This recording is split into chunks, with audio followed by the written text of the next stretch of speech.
In this video, I'm going to be showing you how to build a strong and stable rotator cuff. About 10 years ago or so, I tore my rotator cuff and my shoulder would dislocate on a daily basis. Now, if you don't know where the rotator cuff is, it's this grouping of muscles that sit right here on your shoulder blade. And what they're responsible for doing is rotating the shoulder and keeping it stable through a lot of our overhead and outstretched positions. So if you don't know where to start, this is a phenomenal routine that you can do that's not only helped me, but also helps a lot of my clients. So the first stage of this, it's completely optional, but most people dealing with the rotator cuff issue, they feel discomfort whenever they're trying to reach outside their body or rotate the arm. So what we're gonna do is we're gonna desensitize the rotator cuff by putting pressure right here into that area. So I'm gonna lay here on my side. If you don't wanna lay on your side, you can also do this on a wall. I'm gonna place that ball right where it needs to go.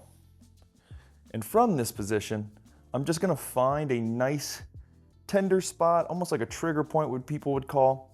And then I'm going to rotate the arm back and forth. This technique is called pin and stretch, or pinning down the muscle, and then we're stretching that muscle through a full range of motion. And we don't want to spend all day here, but we want to spend a couple minutes just making sure that those tender areas are not so tender. So now that that kind of desensitized, I'm gonna go to another area, about right there, and then we'll go back and forth. As we start to get more range in this shoulder joint and things don't feel so sensitive, then we actually can go into the next exercise or the next stage of this protocol. And that's where we're going to be exploring compound exercises. Compound exercises simply are just movements that require multiple joints to follow through, okay? I'm going to use a band here, but everything that I do, you can use with a dumbbell as well. I'm just using a band to make this as accessible as possible. This is pretty thin. I'm gonna grab a thicker one here. And we're gonna be doing a banded row. Now keep in mind, when we're doing a banded row, I want those elbows to be as close to the body as possible. So tall chest, pull those elbows back, squeezing those shoulder blades together, feeling that back really contract. And then we're gonna go through this range of motion about 10 to 12 times, ideally until we feel nice and warm throughout the entire back. If you start to feel more comfortable, feel free to flare those elbows out to the side. That's gonna start isolating the rotator cuff. I wish I could do parentheses right now, but my hands are kind of full. So as we get through this range about 10 to 12 times, my back's starting to really warm up. We're gonna go into our next compound exercise, which is called the Z press. It's just your standard overhead press, but we're gonna keep our legs straight, which allows us to access a little bit more hamstring flexibility while we're in this position. If you're using the band, you're basically going to sit inside of it, put one end of the band right underneath your butt, and then you're gonna grab it like so. And all we're gonna do is just push up above our head, feeling that resistance on the shoulders. Once again, if you have dumbbells, you can easily use that as well. We'll be doing this for another 10 to 12 repetitions.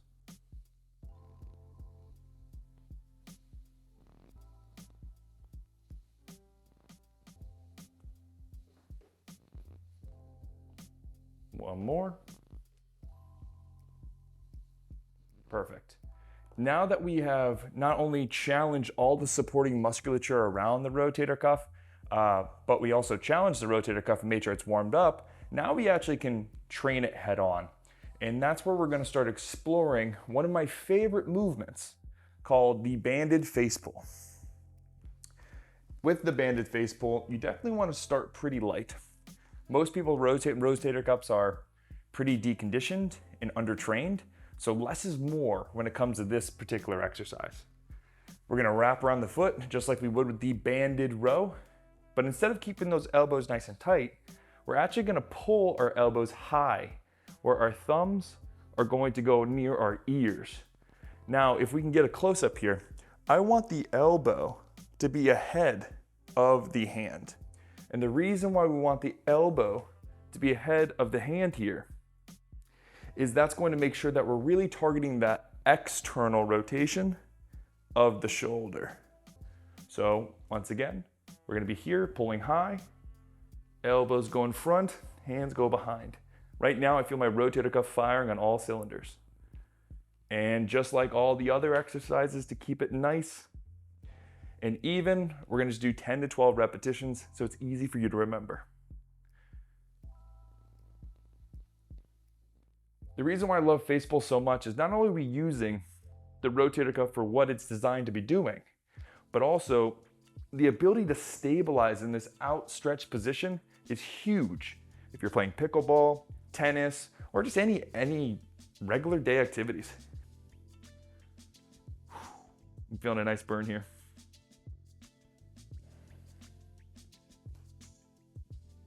Beautiful. And for the last movement of this routine, we are going to be exploring prone swimmers. It's one of my favorite exercises for shoulder stability and strength because you can modify it to your current physical capabilities, and also it requires you to get into every range of motion that your shoulder is designed to do. So in order for us to do that, we got to lay onto our stomachs and make sure we have enough room here when we get onto that position. Now, if you can't get on the floor, you can also do this from a bent position standing, but being on the floor holds you a little bit more accountable.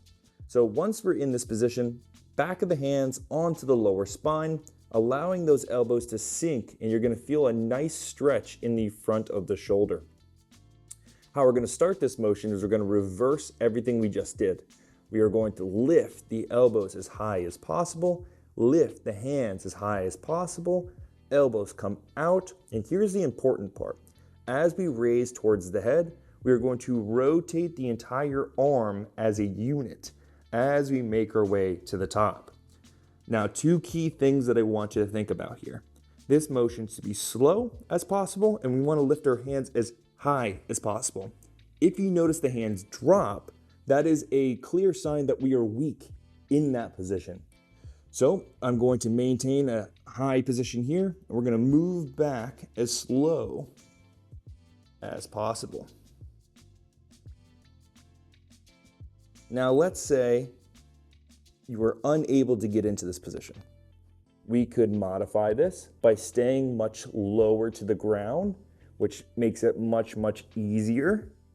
Or we can change it out for two separate exercises.